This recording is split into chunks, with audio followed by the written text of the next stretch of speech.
El presidente Javier Milei envió al Congreso el proyecto de ley ómnibus que contiene 664 artículos que suman más reformas al Estado y desregulaciones a las que ya están establecidas con el reciente decreto de necesidad de urgencia. Este conjunto de leyes debe ser tratado en estas sesiones extraordinarias, pero para los legisladores, especialmente los de la oposición, es una ampliación de poderes para el presidente, ya que establece, vía emergencia pública, delegar funciones que son propias del Congreso al presidente Milei y además hasta diciembre de 2025. Además plantea reformar leyes electorales, tributarias, penales y de todo tipo. En las consideraciones, el presidente justifica el proyecto diciendo que estamos en riesgo de colapso y desintegración total del tejido social. Hola, buenas noches. Estas son las noticias a las 20:30. Luego de la protesta de la CGT y organizaciones sociales, un grupo de manifestantes intentó cortar la avenida Corrientes. Se registraron incidentes cuando la policía intentaba liberar el paso del tránsito. Hubo 7 personas detenidas y, según informó el gobierno, todos formaban parte de partidos de izquierda. En tanto, desde la CGT insisten en que mañana pueden definir la posibilidad de ir al paro. Mañana hay una reunión del Comité Central Confederal donde se va a facultar seguramente al Consejo Ejecutivo a tomar todas las medidas necesarias en el momento justo. Pero lo que hay que hacer es voltear el DNU. En la política, en la justicia y en la calle.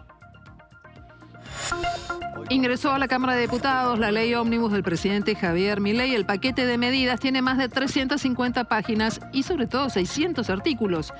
Entran algunas medidas que están previendo cambios importantes como la reforma del Estado, la delegación de facultades del Poder Legislativo al Ejecutivo, la habilitación de las privatizaciones, la reforma electoral, el agravamiento de penas y la suspensión de la movilidad jubilatoria, entre otros. La restitución de ganancias, una promesa para los gobernadores que reclaman fondos coparticipables, no se incluyó. Otra de las modificaciones de la ley ómnibus de Javier Milei es en el impuesto de bienes personales.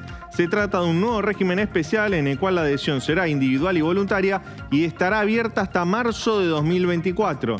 ¿Qué pasará aquí? Los contribuyentes tributarán este impuesto correspondiente a periodos fiscales de 2023, 2024, 2025, 2026 y 2027 de forma unificada. En tanto, el gobierno no incluyó en este paquete de reformas el impuesto a las ganancias.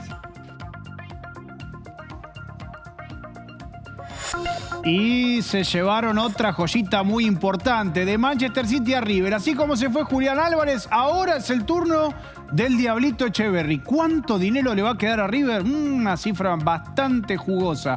A su vez, hay un club del Chaco que también va a gozar de un muy buen beneficio por también los derechos de formación. Y parece que puede llegar a quedarse un ratito más con la camiseta del Millonario, pero a préstamo. Todos estos detalles y la opinión de Martín de Michelis acerca del polémico pase. Fátima Flores estrenó su nueva obra en Mar del Plata, Fátima 100%, y sorprendió con la invitación de su pareja Javier Milei. La artista replicó los gestos y las frases recurrentes del presidente en la función del estreno del espectáculo, en el que las entradas estuvieron agotadas.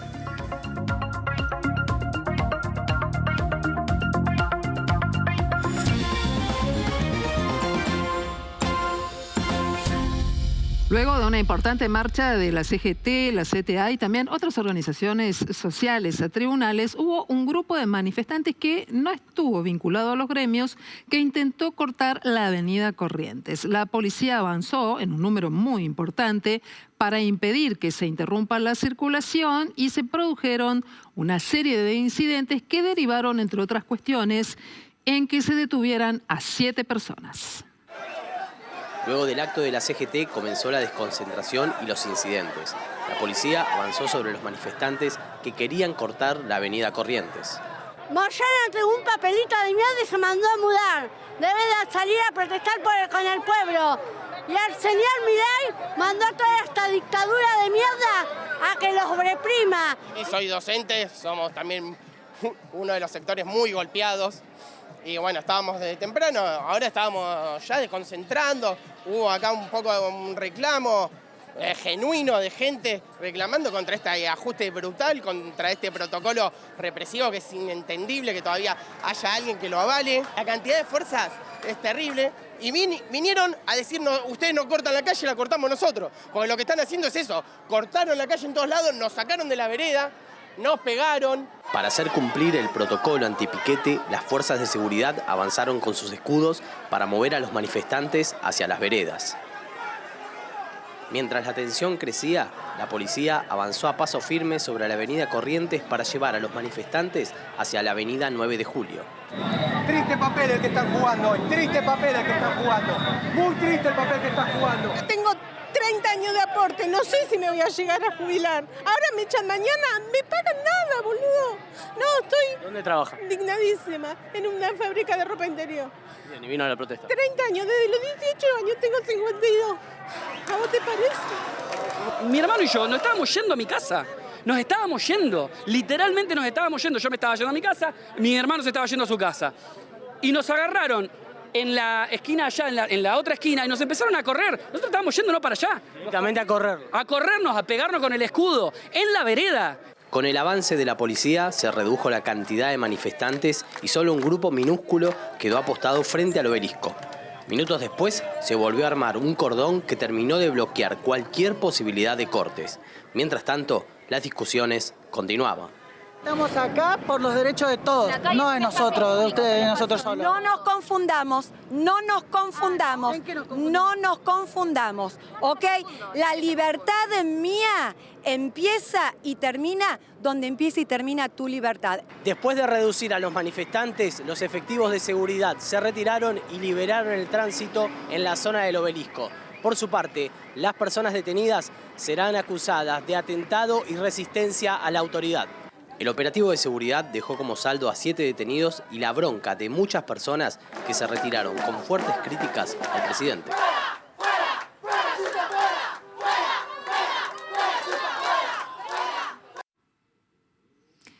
Y este es el momento en el que un policía de la ciudad de Buenos Aires fue atropellado por un colectivo de la línea 26, exactamente en el cruce de la avenida Corrientes con la calle Uruguay, mientras participaba del operativo de seguridad en el microcentro, luego de la desconcentración de la marcha de la CGT a tribunales contra el DNU de Javier Milei.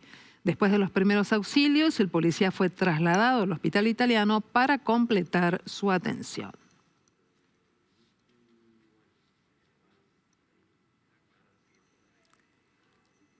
La CGT marchó camino a tribunales luego de la presentación del DNU que fue anunciado por el presidente Javier Milei. Encabezada por Héctor Daer y también por Pablo Moyano, la CGT realizó una marcha hasta el Palacio de Justicia para reclamarle al Poder Judicial que se expida sobre la ilegalidad del DNU porque considera que se vulneran derechos, entre otros laborales. La marcha se realizó bajo el protocolo antipiquetes, aunque por momentos hubo cortes de calles y al terminar dejó estos 7 detenidos de los que te hemos estado informando. Al ser consultados, los dirigentes de la CGT comentaron que no descartan la posibilidad de un paro general. De hecho, mañana habrá reunión del Comité Central Confederal. Venimos en defensa del sistema democrático, republicano y federal para poder vivir y seguir viviendo en democracia. Mañana hay un Comité Central Confederal donde vamos a estar todo el Consejo Directivo, más todos los sindicatos del país, analizando la situación y seguramente se va a aprobar un plan de lucha para rechazar este DNU, como lo explicó Daer, que es en contra de los trabajadores, en contra de los jubilados, en contra del país. Que lo que hay que hacer es voltear el DNU. El instrumento lo iremos generando y lo iremos haciendo. Pero lo que hay que hacer es voltear el DNU. En la política, en la justicia y en la calle. Milei habla que en 16 días le hicieron 3 movilizaciones. ¿Qué opina usted de eso? Y por algo debe ser, no sé. La ansiedad nos consume a todos. Lo que hay que hacer es inteligente y tener la mejor estrategia para voltear el DNU. Porque si el DNU corre, cambia drásticamente la administración estatal y cambia nuestro país para siempre. Es el presidente que más marcha y paro va a tener, ¿verdad? Pero mientras se estaba desarrollando la marcha, la justicia rechazó el amparo que justamente había presentado la CGT contra el decreto de necesidad de urgencia del presidente Javier Milei. El juzgado laboral que interviene en este petitorio rechazó la presentación contra el DNU porque aseguró que esta norma todavía no está vigente. También la ministra de Seguridad, Patricia Bullrich, dirigió y también se encargó de monitorear el operativo antipiquetes de la marcha de la CGT. Lo hizo desde el Departamento Central de la Policía Federal. Allí entonces, el monitoreo junto al ministro de Seguridad porteño, Waldo Wolf, y también el subsecretario de Seguridad y además el jefe de la Policía de la ciudad, Diego Kravetz. La ministra aseguró que los comerciantes que fueron afectados podrán reclamar el seguro de caución de la CGT para cubrir los daños tras la marcha. Va a haber polémica por este tema. La ministra de Seguridad también dijo que quienes generaron disturbios van a ser identificados y van a tener consecuencias.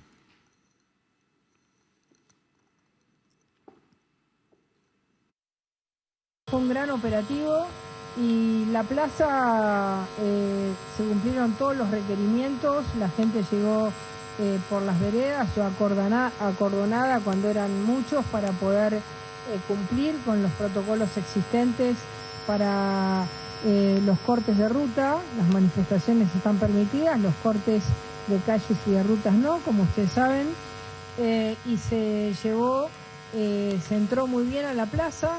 La manifestación fue pacífica, desbordó un poco la plaza, pero eso tiene que ver con que la cantidad de gente que había era aproximadamente, nosotros evaluamos 10.000 personas, quizás la CGT hace otra evaluación, pero no, lo importante es que la plaza estaba llena y entonces, pero digamos, la calle Viamontes siguió circulando sin parar nunca y todas las calles aledañas hasta de Uruguay hacia Callao estuvieron todas liberadas.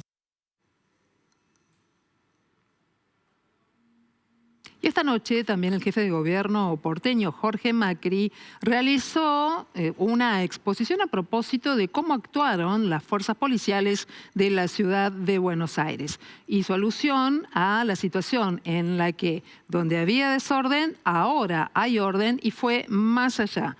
A través de Twitter, el jefe de gobierno porteño aseguró que felicita el accionar de los efectivos de la policía de la ciudad por el éxito del operativo que permitió ordenar la manifestación en Plaza Lavalle, controlar que no se obstruyan las calles, despejar la avenida Corrientes, evitar las agresiones y desactivar rápidamente el intento posterior de corte en el Obelisco. El jefe de gobierno dijo que junto a las fuerzas federales, nuestra policía demostró la firmeza y el compromiso de hacer cumplir la ley y además garantizar la libertad de circular por la ciudad. Jorge Macri aseguró que los manifestantes esperen para cruzar la calle, el cambio de color de los semáforos es un indicativo de que la cultura del orden que estamos impulsando es la que eligieron los porteños, y remató señalando que con trabajo y con la convicción de que millones de argentinos quieren vivir con tranquilidad y en paz, vamos a seguir este camino de fortalecer el orden en el espacio público. Pero atención, porque uno de los grandes temas políticos del día tiene que ver con la decisión del presidente Javier Milei de finalmente entregar en el Congreso la ley ómnibus, este proyecto de ley que pretende ser debatido en extraordinarias. Para esto fue el ministro del Interior, Guillermo Francos, el encargado de acercarse hasta la presidencia de la Cámara de Diputados, donde lo esperaba Martín Menem, y allí entregar ese megaproyecto que tiene temas que, desde ya les anticipo, son muy controvertidos, realmente muy controvertidos, porque significan un cambio radical, un cambio profundo en las normas que están vigentes. Trabajando en el móvil en el Congreso está nuestro compañero Joaquín Debert. Hola Joaquín, buenas noches. Silvina, buenas noches. Y la llegada de esta ley ómnibus al Congreso Nacional esta tarde provocó una reunión fuera de agenda entre gobernadores, vicegobernadores, senadores y diputados de Unión por la Patria, muchos de ellos de manera presencial, otros por Zoom, a quienes sí vimos pasando por acá, por este Palacio Legislativo, a Gildo Infran, el gobernador de Formosa, a Ricardo Quintela, el gobernador de La Rioja, quien había dicho que si ganaba Milei iba a renunciar. Bueno, hoy lo vimos pasar por acá. También a Sergio Silotto de La Pampa, a Alicia Kirchner, la senadora Alicia Kirchner, Hugo Yasky, el Corvo Larroque, Mariano Recalde, Leandro Santoro, son algunos de los dirigentes de Unión por la Patria que estuvieron participando de esta reunión de urgencia para aunar posiciones respecto a cómo seguir la cara al DNU y a la ley ómnibus que ingresó hoy, que incluye 664 artículos. ¿Qué se escuchó decir entre algunos de estos participantes que te acabo de nombrar? Dijeron que hay que organizar la resistencia, y esto despertó los aplausos entre los presentes en esta reunión de gobernadores, vicegobernadores, senadores y diputados de Unión por la Patria. Una respuesta ante un DNU que incluye, por ejemplo, reformas en las empresas públicas, un capítulo dedicado a la reforma del Estado que propone, como decíamos, declarar sujetas a privatización a todas las empresas del sector público. Esto quiere decir que hay cerca de 40 compañías estatales, entre ellas YPF, la Casa de la Moneda, AISA, TELAM, los ferrocarriles argentinos, los medios públicos que estarían sujetos ahora a la privatización, la derogación de las PASO, de las elecciones primarias abiertas, simultáneas y obligatorias, la posibilidad del ingreso de tropas extranjeras al territorio nacional para ejercicios militares, la reventa de entradas de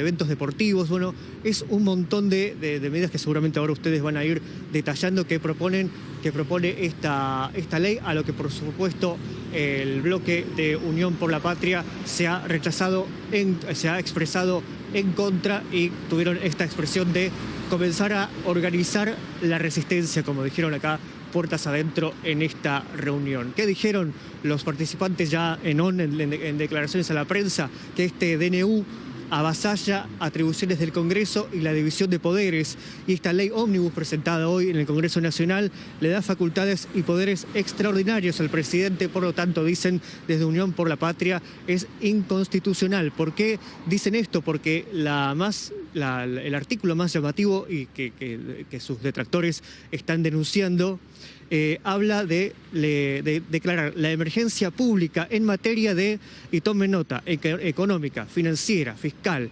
previsional, de seguridad, defensa, tarifaria, energética, sanitaria, administrativa y social hasta el 31 de diciembre. Emergencia en todos estos aspectos hasta el 31 de diciembre de 2025, con la posibilidad de prorrogarla 2 años más, es decir, todo el mandato de Javier Milei. Bueno, sobre todos estos puntos que critica Unión por la Patria, hablaba de esta manera el diputado nacional Leandro Santoro. El diagnóstico sobre el DNU y obviamente las primeras lecturas sobre esta ley ómnibus que modifica todo, código civil, comercial, penal, lo que se les ocurra, aduanero, y obviamente la preocupación porque uno ve una tentación en el Poder Ejecutivo que es ignorar el Congreso, así que yo me pregunto si en la verdad lo que quieren hacer es cerrarlo. Suma de facultades, delegaciones de poderes especiales, la verdad que es una barbaridad esto. Son dos cosas distintas además que nunca hemos visto, porque por un lado está el DNU y por otro lado está la ley, donde adentro de la ley se incluye la aprobación del DNU, es una cosa insólita. Yo no termino de entender si no entienden lo que están haciendo o si en realidad han logrado acuerdos con algún sector de la política que uno desconoce, porque esto no tiene antecedentes históricos. La Argentina tiene que responder a la altura, digamos, construyendo consensos, dialogando. Acá el peronismo puede resolver una parte de este problema, pero también necesitamos la opinión de la Unión Cívica Radical, de los partidos provinciales. Es la única forma de poder darle racionalidad a este debate que está muy desorganizado. La ley ómnibus de Javier Milei también tiene capítulos, artículos dedicados a la economía, principalmente con un objetivo: reducir el déficit fiscal y que las cuentas del Estado cierren. ¿En qué se basan? En cambios en jubilaciones, en impuestos, en retenciones y en un blanqueo. Por un lado, jubilaciones, suspenden la fórmula jubilatoria, esta ley si es aprobada por el Congreso, y los aumentos serían de forma transitoria por decreto. Esto da más discrecionalidad al Poder Ejecutivo y de alguna forma el objetivo acá del Ministro de Economía es licuar el gasto en jubilaciones, que es uno de los gastos más altos que afronta el Estado. Esto le da mucho poder al Poder Ejecutivo, valga la redundancia, y mucha incertidumbre a los jubilados, que no saben cuánto van a cobrar a partir de que se apruebe esta ley. Pero esto no es todo, también hay un blanqueo dentro de la ley Ómnibus, un blanqueo que le da la posibilidad tanto a residentes fiscales en la Argentina como a no residentes de ingresar, que si vos blanqueás hasta 100.000 pesos no pagás una alícuota, es decir, no pagás impuestos. Si querés blanquear más de 100.000 dólares sí, pero es bastante market friendly el blanqueo que está lanzando Milei, y un plazo hasta noviembre de 2024 para entrar al blanqueo. Igualmente es por etapas y vas a tener que ir cumpliendo etapas antes. Lo que no dice la ley Ómnibus es cuál va a ser la normativa, la letra chica del Banco Central, porque si vos blanqueás vas a tener que depositar, si querés 100.000 dólares en una cuenta especial en tu banco, pero el Banco Central todavía no especificó qué requisitos te van a pedir para abrir esa cuenta especial. Luego también hay cambios en el impuesto de bienes personales, cambios que son bastante llamativos porque hay un nuevo régimen voluntario que si vos ingresás podés hacer un pago unificado, es decir, pagar en 2024 el periodo fiscal que va desde 2023 hasta 2027, es decir, incluso más allá de la presidencia de Javier Milei, porque el periodo fiscal de 2027 se paga en 2028 y este mandato termina en 2027. Esto es bienes existentes hasta el 31 de diciembre de este año, es decir, vos pagarías unificado teniendo en cuenta los bienes que tenés hasta fin de este año, hasta este fin de semana. Es un cambio también que introduce bienes personales bajando la alícuota y haciendo el impuesto menos oneroso para los que entren a este régimen voluntario especial. Luego los cambios en retenciones, también el Estado está subiendo impuestos, el Estado busca recaudar más, por esa vía quieren reducir el déficit fiscal Caputo y Milei. Ahora los productos que antes no tributaban, cada vez que se exporten van a tener que pagar un 15%, e incluso los subproductos de la soja como la harina y el aceite van a pasar de pagar de un 31 a un 33%. Esto fue muy criticado por las aceiteras. La producción vitivinícola que no pagaba retenciones va a pasar a pagar 8%. De hecho, las bodegas están haciendo un fuerte lobby para que diputados y senadores no voten a favor esta nueva retención del 8% a las exportaciones de vino. Y hay 18 economías regionales que quedan excluidas de las retenciones, lo anunció hace poquitos días Fernando Vilela, el secretario de Bioeconomía. Son algunas economías regionales como arroz, legumbres, algunos productos que no ingresan en estas retenciones, pero bueno, el Estado de alguna forma busca licuar el gasto y recaudar más para llegar a un equilibrio fiscal el año que viene. Pero también para tener en cuenta, además de todos los cambios que te acaba de informar Leandro, que esta reforma es realmente tan profunda que incluye además modificaciones de otro tipo, de fondo. Tanto es así que las fuentes judiciales, legales y legislativas que consultamos señalaban que la profundidad del cambio bien podría enmarcarse en una reforma constitucional sin ser una reforma constitucional, porque además de lo económico y lo financiero, hay un planteo sobre cambiar la estructura política de la Argentina, dividir el país ya no solo en provincias, sino en el momento de votar en circunscripciones únicas.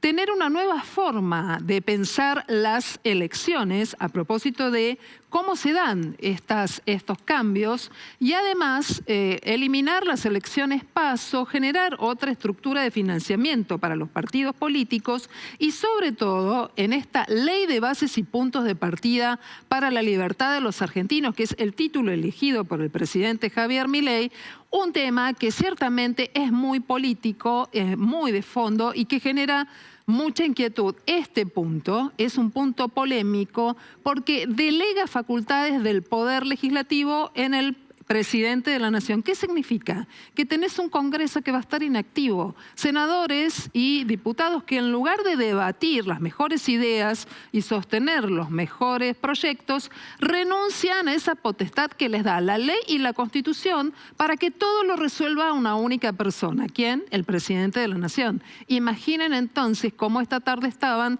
todas las usinas políticas. Pero además, la ratificación del megadecreto de necesidad de urgencia que busca desregular la economía de la Argentina, además habilitar aranceles universitarios para que lo paguen estudiantes extranjeros sin residencia en el país y entre otros puntos también los cambios en la proporcionalidad de la representación en la Cámara de Diputados. Este modelo del que te hablo, las circunscripciones únicas que además de eliminar la lista sábana hará que seguramente aquellos partidos minoritarios no tengan tanta chance ni tantas opciones de llegar a la Cámara de Diputados. Atención, porque también va a cambiar la proporcionalidad en el momento de definir allí cómo van a ser las representaciones, cómo se van a financiar los partidos políticos, cuándo se van a hacer las elecciones e, insisto, eliminar las elecciones paso. Pero hay más todavía para tener en cuenta. Esta ley de bases y puntos de partida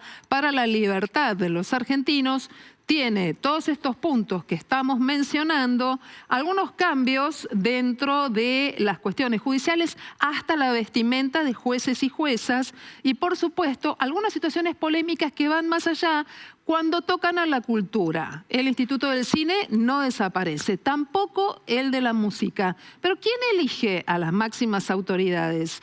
También el presidente de la Nación. ¿Y con qué criterio se va a concebir el cine argentino, la música de los argentinos y por qué desaparecen otras instancias? Es para seguir muy, muy de cerca. El presidente Javier Milei además dijo que si el Congreso no aprueba todas estas normas, él está dispuesto a llamar a un plebiscito.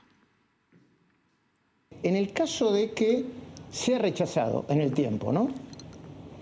¿Llamarías una consulta popular, un plebiscito? Obviamente.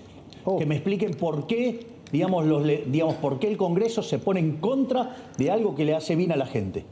Que me lo expliquen. El famoso megadecreto. En una entrevista, allí el presidente, además de mostrarse inflexible a cambiar la metodología para aprobar las medidas, como lo está reclamando parte del Congreso, parte de la oposición, sigue con su línea política. Milei afirmó que algunos legisladores no apoyan el DNU porque quieren vender su voto. Y en este contexto, algunos juristas también advirtieron que según la Constitución, un referéndum no es vinculante. ¿Qué significa esto? Que sea cual sea el resultado, no es obligatorio convertir en actos lo que se manifiesta en esa consulta popular. Hoy el vocero de la presidencia, Manuel Adorni, insistió en que no va a haber cambios en el DNU y además jugó más fuerte, presionó más fuerte a los legisladores. Creo que en tu pregunta es si va a haber alguna modificación o una reformulación del DNU y la respuesta es no. Después lo que los diputados y senadores gusten hacer dentro de su ámbito legislativo, en algún punto también lo celebramos porque es parte de la división de poderes y eso lo vamos a respetar siempre. Los senadores y diputados de la Nación deberán elegir, como dije ayer, si vamos hacia la libertad, a terminar con esta decadencia, o si efectivamente colaboran con volver al camino de la libertad y a las ideas que nos llevaron a ser un país rico.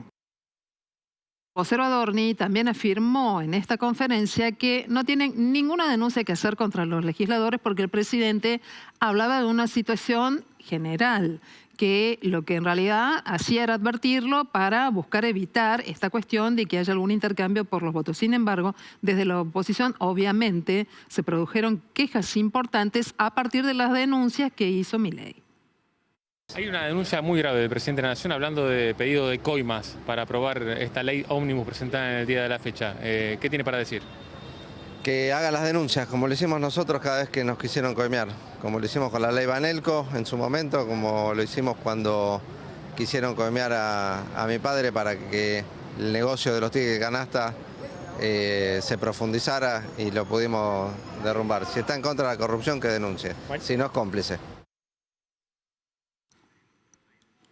Leandro, me gustaría saber qué es lo que está pasando con los mercados, porque lo que a veces veíamos como un dólar que no tenía techo, ahora parece ser que entra en una situación diferente, de un poco más de calma e incluso con algunas bajas en los dólares financieros. ¿Se derrite el dólar? ¿En serio? Es raro decir esto, pero está pasando, por lo menos está pasando en el dólar contado con liquidación, en el dólar financiero, que está cayendo rueda tras rueda y hoy cayó fuertemente. Te voy a pasar a explicar por qué, pero primero, ¿cómo cerraron los dólares? El dólar blue no tuvo una caída, el dólar blue sigue ahí arriba, 1.000 pesos, subió 5 pesos hoy, cerró en 1.000, pero el dólar MEP y el contado con liquidación, que son los financieros, sí cayeron. El que cayó más fuerte es el contado con liquidación, 3,6%, y cerró en 869 pesos. Anotate ese número porque acá está el dato interesante. La brecha cambiaria, que durante el gobierno de Alberto Fernández hace apenas unas semanas superó el 200%, hoy está en apenas 7%. ¿A qué me refiero? A la distancia que hay entre el dólar mayorista, que es el que pagan los importadores, que está en 807 pesos, y el contado con liquidación, que es 869 pesos. Apenas 7% de brecha cambiaria. ¿Y por qué este es un dato interesante e importante a seguir? Es un dato que mira siempre Javier Milei, porque cuanto menor sea la brecha cambiaria, más cerca estamos de la unificación y de la salida del cepo. Una salida del cepo que se preveía que no iba a ser en el corto plazo, bueno, ahora parece que la cuenta regresiva comenzó y algunos creen en el mercado que ya tiene fecha, abril de 2024. ¿Por qué dicen abril de 2024? Porque empezarían a entrar en ese mes los dólares de la cosecha gruesa de la soja, y ese sería el puente que tiene que atravesar el gobierno para eliminar el cepo. Cuanto menos sea la brecha, más cerca estamos de la salida del cepo cambiario.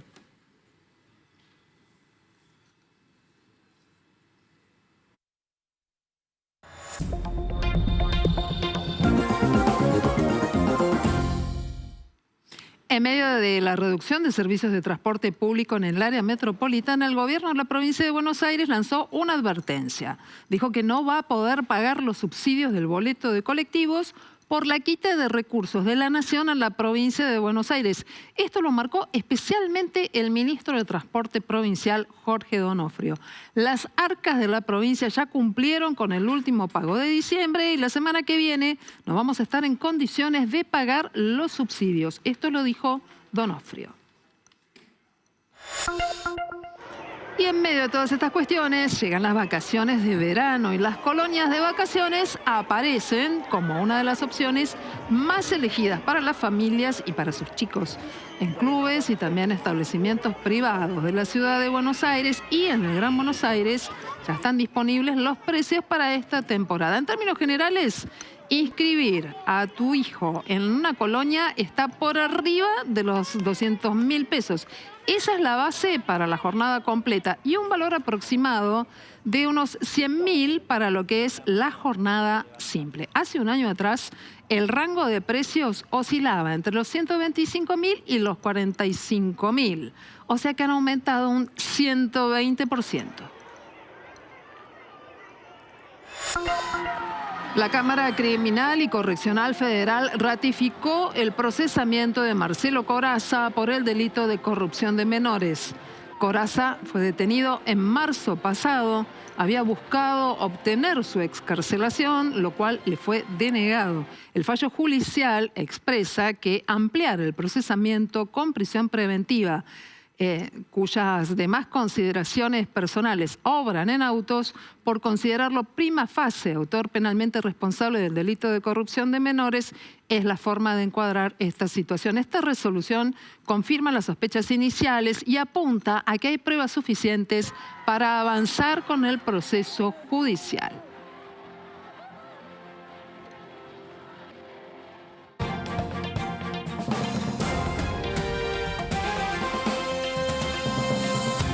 Y el Manchester City se lleva otra joyita de River, así como lo hizo con Julián Álvarez. En este caso será el Diablito Etcheverry, este jovencito de 17 años que brilló justamente en el Mundial Sub-17, que fue una de las grandes figuras del seleccionado argentino. Ahora pasará a vestir la camiseta del equipo ciudadano y puede que sea una de las grandes sorpresas que se lleve Guardiola gratamente dentro de su plantel. Un tipo que lleva con bastante cuidado a sus futbolistas, un hombre que prefiere resguardarlos, darles pocos minutos, como sucedió con Julián Álvarez. Bueno, en este caso tenga entre sus filas a un muchachito que sabe y mucho llevar adelante partidos muy pero muy complicados. A partir de la temporada 2024 le va a pertenecer su pase entero al Manchester City, pero hasta diciembre del año próximo vestirá la camiseta de River Plate. Hay que ver cómo lo toman sus compañeros y cómo toma esto también Martín de Micheli junto con el resto del cuerpo técnico,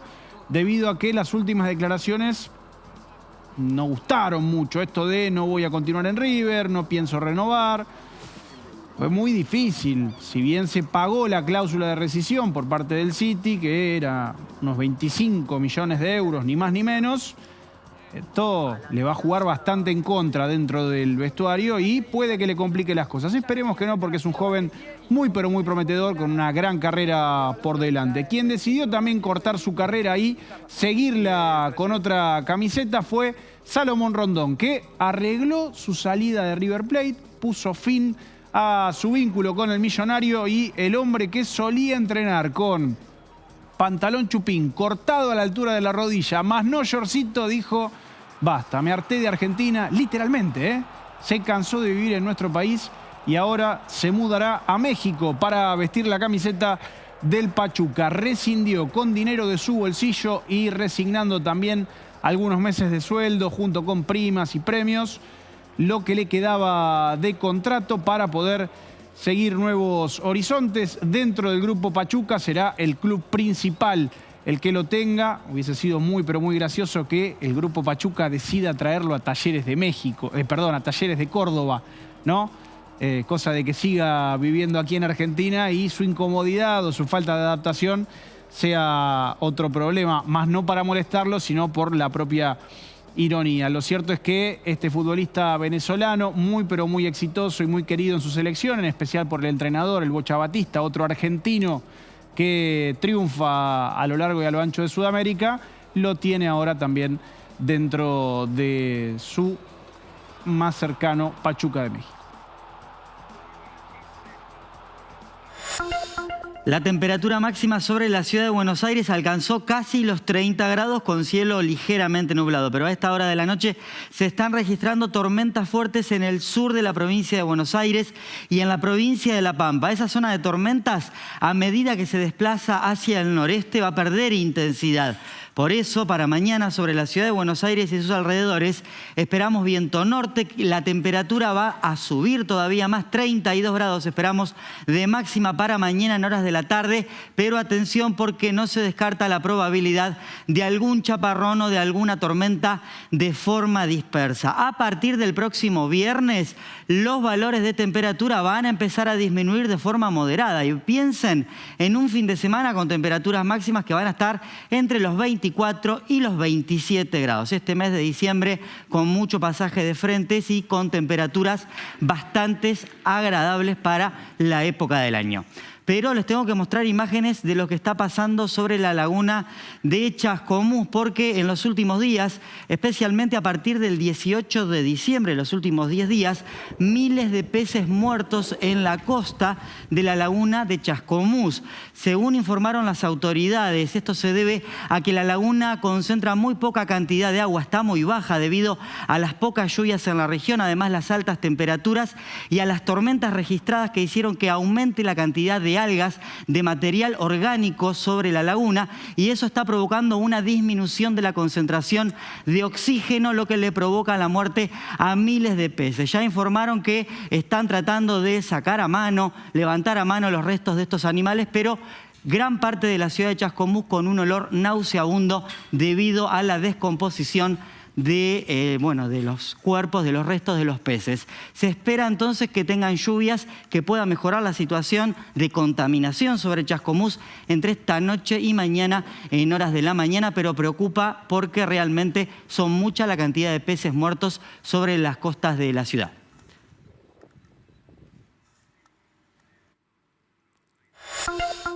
El tema político más fuerte de este día tiene que ver con la decisión del presidente Javier Milei de enviar finalmente al Congreso este proyecto de ley ómnibus que se sabe debe ser tratado en extraordinarias. Siempre aclaramos que cuando hay sesiones extraordinarias en el Congreso, solo se pueden debatir aquellos proyectos que envía el Poder Ejecutivo, en este caso el presidente de la Nación. Y estamos desgranando esta iniciativa y por eso le agradezco mucho esta noche a Margarita Stolbizer, diputada nacional, que esté con nosotros, porque Margarita, hay muchos temas que nos resultan llamativos y sé que este es un verdadero desafío para el Congreso en cuanto a su funcionamiento, para el oficialismo, pero también para la oposición, para saber si este proyecto de ley ómnibus, que entre otras cuestiones incluye el tema del pedido de facultades delegadas para que diputados y senadores le entreguen todo el poder de decisión, además del de ejecución, al presidente, sea finalmente convalidado o no. ¿Qué implicaría aprobar esto? Y si ustedes están en condiciones de aprobarlo, además. Gracias por la invitación, Silvina. Primero que nada, yo celebro que envíen un proyecto de ley. ¿Por qué lo digo? Porque venimos de días atrás un mega DNU donde el presidente se arrogaba atribuciones legislativas que tiene absolutamente prohibidas por la Constitución, modificando a través de esa pieza más de 300 normas. Entonces, bueno, que hayan decidido enviar un proyecto de ley ómnibus, primero se celebra, digamos. Es bueno que esté reconociendo que es necesario que el Congreso participe en estas discusiones porque él no es un emperador, un rey que va a dictaminar solo. El error que tenía, obviamente, el DNU. Sin embargo, yo te doy, pero yo te quito. Claro, mandar un paquete de ley como esta, yo tengo una preocupación, si se quiere, de fondo frente a estos dos instrumentos, el DNU y este.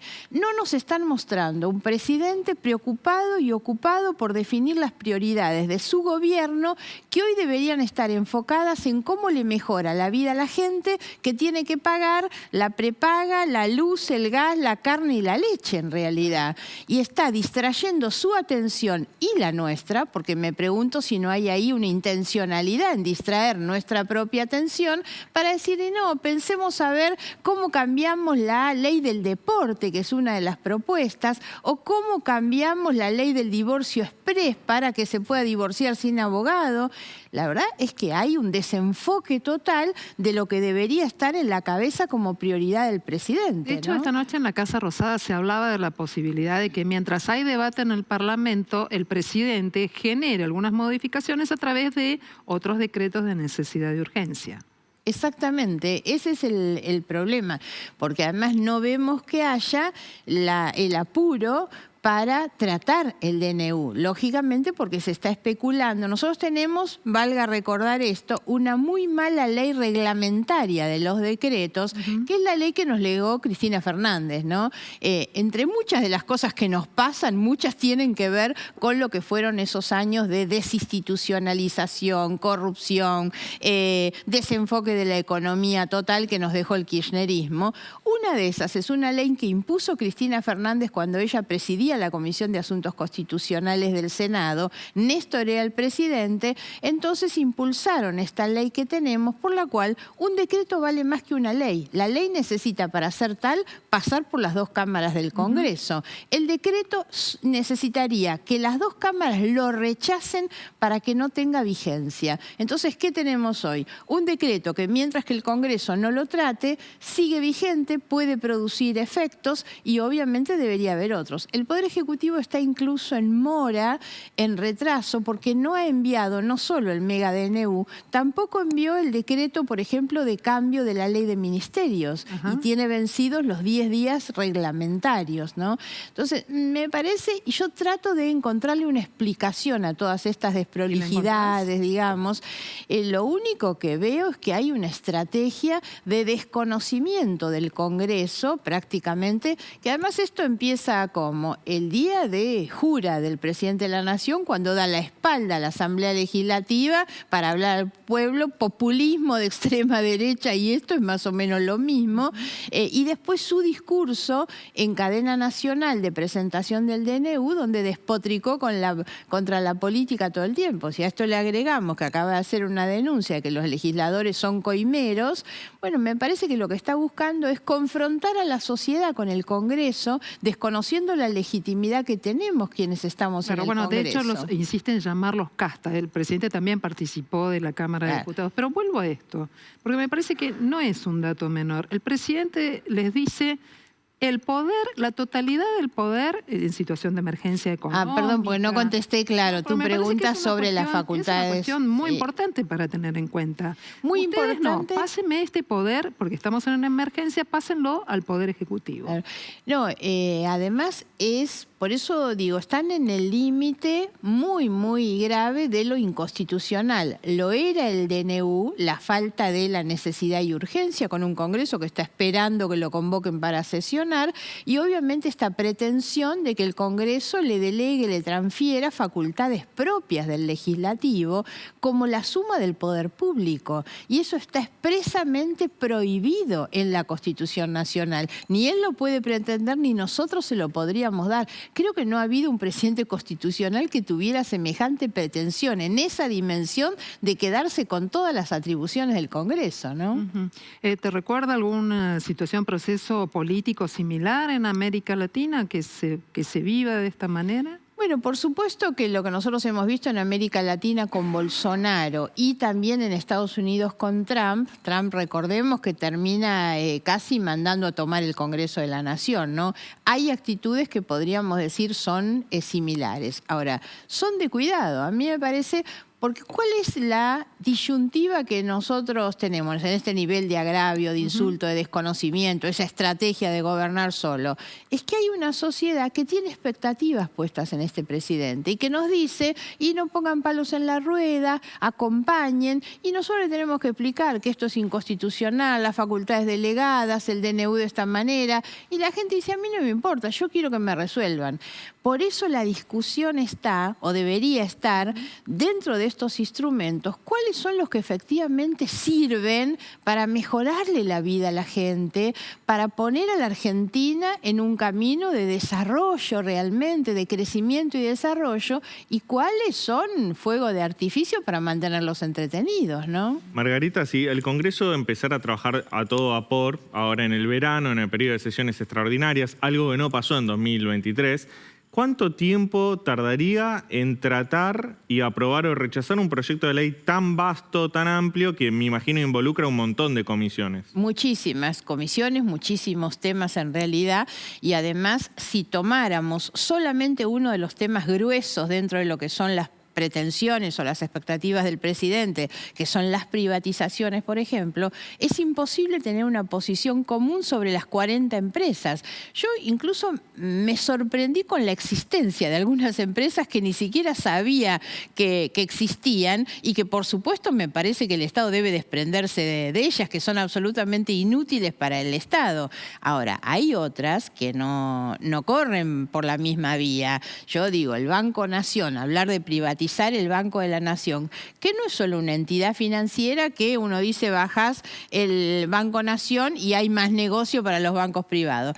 No, la verdad es que el Banco Nación es un instrumento para un proyecto de desarrollo de la Argentina, de fomento a las economías regionales, a las pequeñas empresas. Lo ha cumplido el Banco Nación eso en todo nuestro vasto territorio. Entonces a mí no me da lo mismo decir vamos a privatizar esta empresa que construye viviendas para los militares o vamos a privatizar el Banco Nación. Puede tardar varios meses, digamos. Claro, todo eso no son cuestiones que puedan salir así nomás. Ahora, vuelvo entonces a cuál es el riesgo. ¿Qué está pretendiendo el presidente de la Nación? Es decirle a la gente, bueno, no, miren, estos no me están aprobando las cosas, vamos a un plebiscito, entonces gobierno con plebiscito, gobierno con DNU. Claro, ese es el otro punto. Muy peligroso. Porque... Ahora, también quiero decir en esto... ojo porque me enojan bastante. Los que salen ahora a reclamarle a Milei lo que no le reclamaron al gobierno anterior, de la misma manera que me enojan los que le reclamaban al anterior y se callan la boca acá. No se puede tener una doble moral. La doble moral de decir, estaba mal si lo hacían los demás, pero si lo hace este no están tan mal. Claro. Me parece que es un momento en el cual resguardar la institucionalidad, recuperar parte de la institucionalidad perdida a manos del kirchnerismo también, ¿no? Y en este sentido, el presidente anoche amenazó en una entrevista que dio con el periodista Luis Majul, amenazó o advirtió con la posibilidad de que si el Congreso no aprueba las normas como él las envía, más allá de las discusiones democráticas que deben darse, convoque a un plebiscito, que sabemos que si lo convoca el Ejecutivo, además, es no vinculante. Más allá de cuál es el resultado, el presidente no está obligado, el país no está obligado por Estado de Derecho a hacerse cargo de lo que se recoge en la votación. ¿Qué te parece esta idea de un Ejecutivo que funcione con una democracia plebiscitaria? No, me parece mal. Insisto además con esto, que es una herramienta. A mí me encantan todos los mecanismos de democracia semidirecta. Me gustó cuando se incorporaron en la reforma de la Constitución del 94. Ahora, no se puede jugar de esta manera. Y yo siento por momentos que nos toman el pelo, que están jugando con este tipo de cuestiones. Y sobre todo, insisto con esto, que es distraernos de la atención de los temas principales. Claro. Hoy se está metiendo en la misma bolsa cuestiones que son realmente importantes para ver cómo bajás el déficit, porque yo entiendo que esa es una discusión importante, pero para ver cómo le mejoró la vida a la gente. Y nos están entreteniendo con una cantidad de cuestiones que nada tiene que ver con eso que debería buscarse. El presidente debería ni él estar tan entretenido con eso, ni entretenernos a nosotros con esas cosas. Margarita, vamos a volver en unos minutos nada más, porque hay novedades en cuanto a la conformación de los bloques, saber cuál es la correlación de fuerza entre oficialismo y oposición. No podemos hablar de un poroteo todavía porque es temprano, pero me parece muy interesante ese juego. En definitiva, es un juego de poder para saber si se van a aprobar iniciativas o no y qué va a pasar con algunos temas muy sensibles de la economía, Leandro también. Pero en línea está ya el doctor Jorge Alejandro Amaya, que es abogado constitucionalista. Hola, doctor, buenas noches. Discúlpeme el traspié con el apellido. Es un día con cantidad increíble de nombres, artículos en nuestras cabezas. Le agradezco mucho ida y vuelta. Y lo primero que quiero preguntarle es si usted considera, dentro del respeto de la Constitución y las normas vigentes en la Argentina, la inclusión del DNU, primero el DNU, si es constitucional o no, y además que esté incluido en extraordinarias en un megaproyecto de ley que ha enviado el Ejecutivo al Congreso. ¿Qué lectura hace usted, doctor? Mire, Silvina, la verdad creo que estamos ante una situación relativamente inédita en la Argentina. Es decir, estamos ante una auténtica revolución, intento de revolución, desde la perspectiva lógicamente democrática, jurídica, desde la perspectiva política.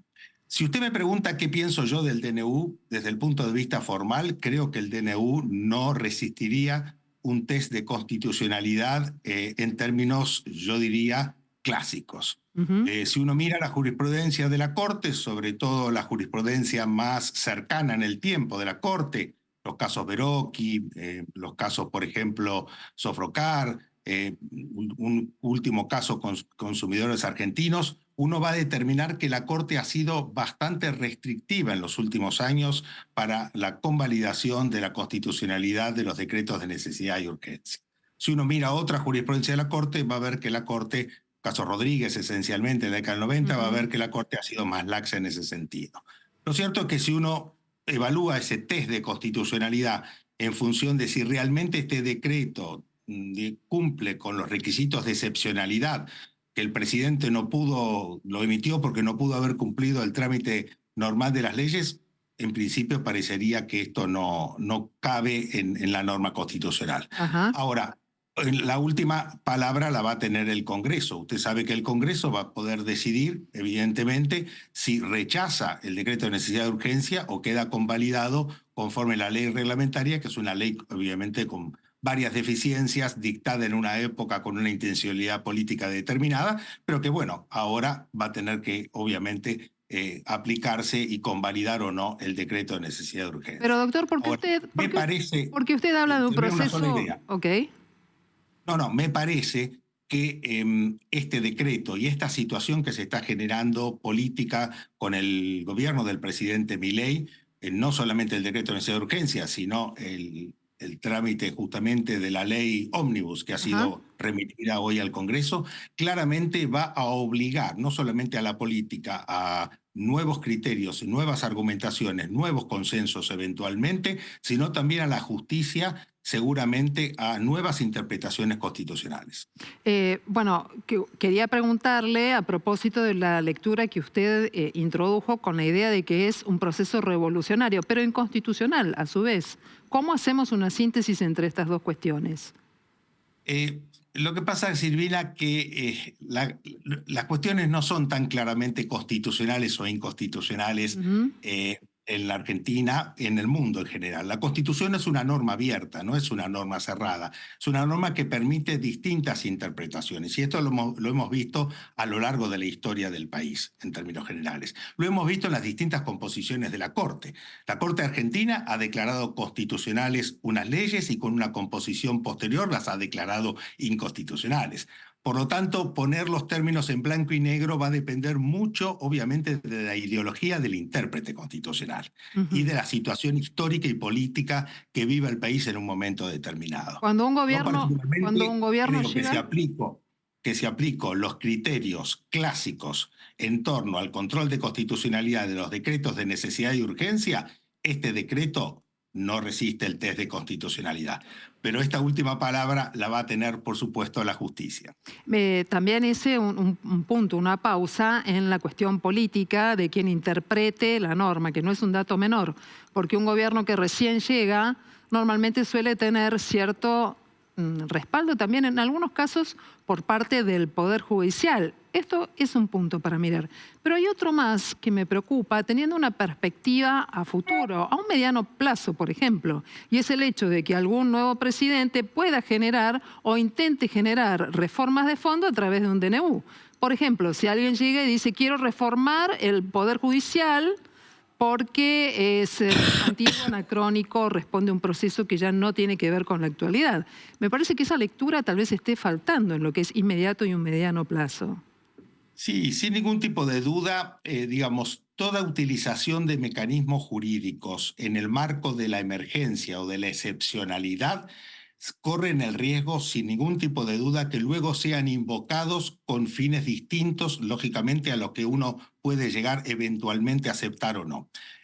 La excepcionalidad siempre trae el ejercicio de las potestades constitucionales de una forma de mucha más fortaleza. De ahí la importancia del Poder Judicial para establecer los límites y las garantías de los derechos fundamentales y los derechos humanos. Por consiguiente, acá el gran desafío, no solamente político, no es el desafío solamente del Poder Legislativo que tendrá que discutir y convalidar o no el decreto de necesidad de urgencia. Está el enorme desafío del Poder Judicial en torno al test de constitucionalidad y al control de constitucionalidad en las distintas esferas cuando se presenten, o ya se han presentado enorme cantidad de amparos, pero muchos de estos amparos, Silvina, adolecen de una falencia jurídica que es el siguiente.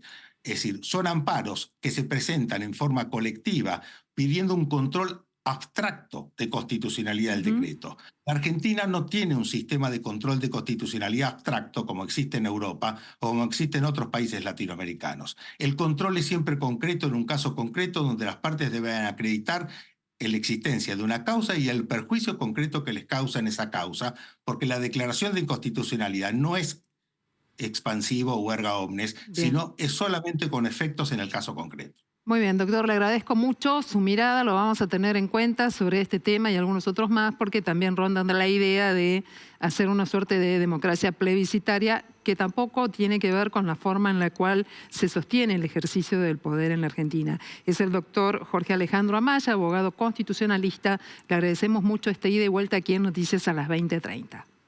Muchísimas gracias. A usted. Y mientras tanto, Marga, la diputada nacional Margarita Stolbizer, me gustaría que tengas una mirada a propósito de lo que dijo el doctor, pero esta vez preguntándote qué va a ser tu bloque, porque ustedes hoy están integrando un nuevo bloque con diputados que son muy distintos entre sí. No es lo mismo tu lectura que la que pueda tener Miguel Ángel Pichetto, que la que pueda tener los diputados cordobeses, algunos otros referentes como Ricardo López Murphy, y sin embargo van a trabajar todos juntos en el Congreso.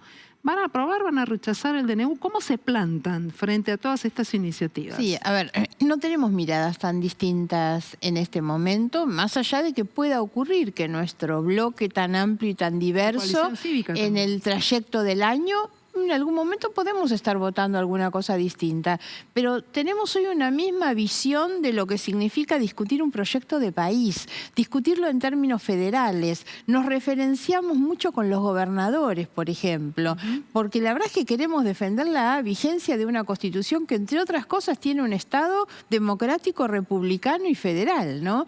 Y por eso no hay tantas diferencias. Nosotros estamos evaluando, y lo hemos dicho, con voluntad de cooperar. Ahora, cooperar con el Poder Ejecutivo, cooperar con el presidente, no es levantar la mano y votar todas estas cosas en paquete o cuestiones que realmente nos parecen inconstitucionales. Bueno, nosotros hemos ofrecido al presidente, a través del ministro del Interior, con quien nos reunimos, y el presidente de la Cámara, desgranar un poco ese DNU. Manden eso transformado en proyectos de ley y nosotros podemos trabajar parcialmente sobre algunos de esos proyectos de ley. Dicho que no. El proyecto como paquete, coincidimos con el doctor Amaya, no resiste un test de constitucionalidad. Y lo que se evalúa ahora, más allá de acuerdos o desacuerdos con los contenidos, es eso no constitucional. ¿Hay o no necesidad y urgencia? No la hay, sobre todo porque el propio presidente al mismo tiempo convoca extraordinarias y el Congreso está abierto para trabajar y resolver. Entonces, en principio, yo diría, no estamos de acuerdo con este DNU. Margarita, dijiste varias veces que los quieren distraer a ustedes de los temas importantes. ¿Cuáles son esos temas importantes? ¿Impuesto a las ganancias, dolarización? ¿Cuáles son? Bueno, yo me refería al objetivo central que debe tener un gobierno que recién asume, que es sacarnos este peso de encima, esta lacra de encima, que es la inflación. Porque la vida de las personas hoy está cruzada por el efecto de la inflación. La inflación no es el numerito en rojo que sale todos los meses, es cuánto pierde el salario y la jubilación cuando van a hacer las compras. Eso es lo que lleva a que la gente está tan desesperada porque no va a poder comprar los productos básicos de su canasta familiar en pocos días. Entonces, nosotros creemos que cualquier cosa que distraiga la atención de cómo se resuelve el problema de la inflación son estos fuegos de artificio que quién sabe con qué motivación buscan entretenernos en otra cosa. Por eso di los ejemplos. La ley del deporte o el divorcio sin abogado, ¿son temas que ayudan a mejorarle la vida a la gente? No, la verdad que nada tienen que ver con esto. Entonces, lo que todos queremos, esto ya no solo como legisladora, como ciudadana, es ver un presidente que nos cuente cómo va a resolver el tema de la inflación, ¿no? Margarita, ¿cómo estás viendo la forma en la que actúa la policía y el número de policías en la calle frente a los que son las primeras protestas, los primeros reclamos al gobierno? Bueno, yo tengo naturalmente diferencias con lo que ha sido el protocolo de la ministra Bullrich y tengo diferencias respecto de lo que a veces aparece más como una puesta en escena que como el ejercicio efectivo del poder de policía que hay. Siempre he planteado esto, no solamente ahora, sino siempre, que la discusión debe estar en torno a las causas de las protestas y no a cómo se ejercen las protestas, ¿no? Y a mí me preocupa también un gobierno que recién asume y que el discurso principal de muchos de los funcionarios, más que de la ministra de Seguridad, me preocupó de la ministra de Capital Humano, donde sale y dice le vamos a ir a cortar el plan al que salga a manifestar. O sea, es una concepción tan contraria, por lo menos a la que yo tengo, basada en el sentido de lo humano, porque esta gente está diciendo, como te doy un plan, perdiste los derechos. No tenés derecho a nada porque recibiste un plan. ¿Puede haber una intensificación de la protesta social, que la calle se ponga? A ver, la protesta está y es natural. Pero, por un lado, no quiero en esto eximir de las responsabilidades al gobierno que terminó, ya que ante la pérdida de poder ellos busquen boicotear un gobierno al que yo creo que hay que darle margen todavía. Yo soy muy crítica a las primeras medidas de este gobierno, pero me parece que no tienen autoridad política ni moral muchos de los que salieron a manifestarse hoy y se callaron la boca durante 4 años, por supuesto.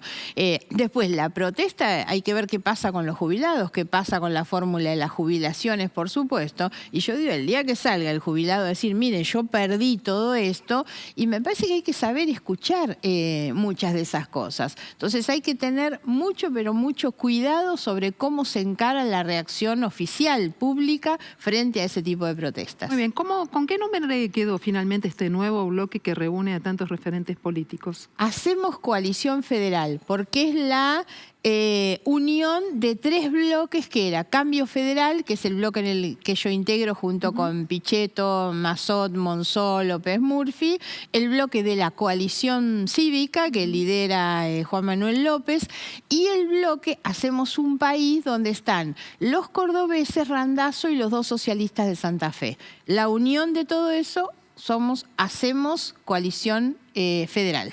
Muy bien, es la diputada nacional Margarita Stolbizer que nos ha visitado esta noche en un día con una agenda política realmente muy, muy cargada. Te lo agradecemos mucho y nosotros vamos a seguir contándote más información y noticias, por supuesto, después de la pausa, porque hay mucho más que compartir aquí en Noticias a las 20:30.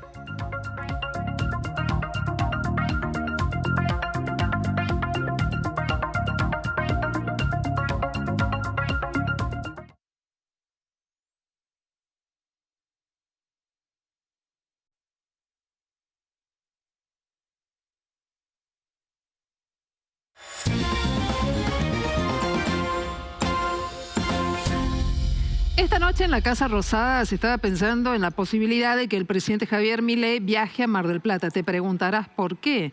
Bueno, en principio en un vuelo de línea, este era el plan. Tal vez se quede a dormir en la residencia de Chapadmalal. Pero ¿sabes por qué? Porque hizo su debut Fátima Flores, su pareja, con un espectáculo en el que además imita al presidente. Vamos a mirarlo y esperamos a ver que finalmente se produzca esa decisión del presidente.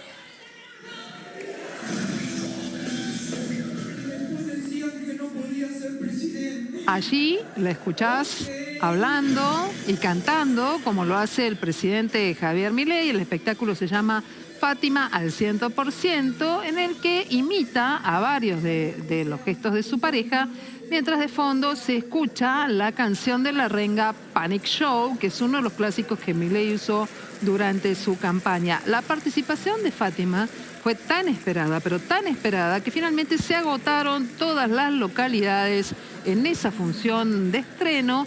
Y ahora, como te decía, se está empezando a pensar si el propio presidente no estará allí en la platea.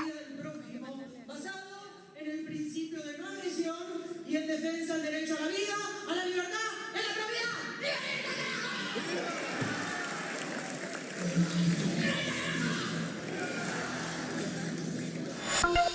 No se hicieron esperar las malas noticias para el seleccionado argentino, aun cuando faltan pocos días para el cierre de este 2023.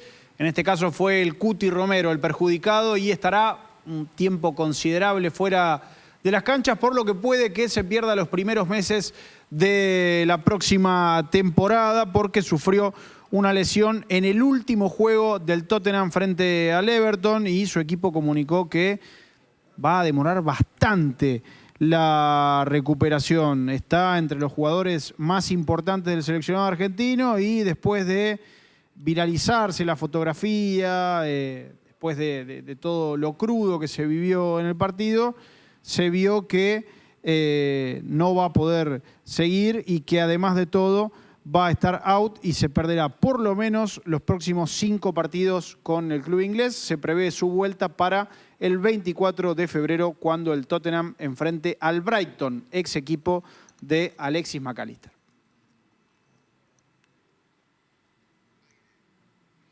Otro que la pasó un poco mejor, que estuvo bastante bien, fue... Nacho, contanos cómo cerramos este día y qué va a pasar mañana con el tiempo. Bueno, una noche tranquila sobre la ciudad de Buenos Aires con viento del sector norte. La presión es baja de 1003,2 hectopascales. La humedad 41%. La temperatura 26,5 grados a esta hora de la noche sobre nuestra ciudad. Y el cielo se encuentra parcialmente nublado. Vamos a tener mañana un día caluroso, el más caluroso de toda la semana, con temperaturas altas ya desde bien temprano. 25 grados bien tempranito en horas de la mañana. Viento moderado del sector norte, la humedad cerca del 80%. Mañana amanece a las 5:40. Y a partir del mediodía vamos a tener condiciones muy calurosas con mucha humedad, elevada sensación térmica. La máxima 32 grados, nubosidad en aumento a partir de media tarde. Después de media tarde es bajísima, pero existe la probabilidad de algún chaparrón, de alguna tormenta de forma aislada dentro de ese aire caluroso y húmedo. Y el viento va a empezar a cambiar al sector oeste, primero moderado, y hacia la noche va a llegar el pampero. El viento va a rotar al sudoeste con un leve descenso de temperatura, 27 grados para la noche, y sigue el cielo mayormente nublado con una muy baja probabilidad de algún chaparrón o tormenta. A partir del viernes el viento del sur nos va a traer un descenso bastante moderado de temperatura y se viene un fin de semana con temperaturas agradables. Bueno, muy bien, Nacho, muchísimas gracias. Bien, esta es una noche muy particular. Ustedes saben que estamos cerrando un día con mucha información política, con una movida de protestas que se ha desarrollado en la calle, y esta noche en algunos puntos de la ciudad se escuchan en distintas esquinas también manifestaciones de protesta por parte de los vecinos. Te lo hemos contado, ¿sí? Te hemos contado toda la información de lo que pasa en tu ciudad, en el país y en el mundo. Mañana vamos a volver a encontrarnos para hacer noticias a las 20:30. Chao, buen descanso.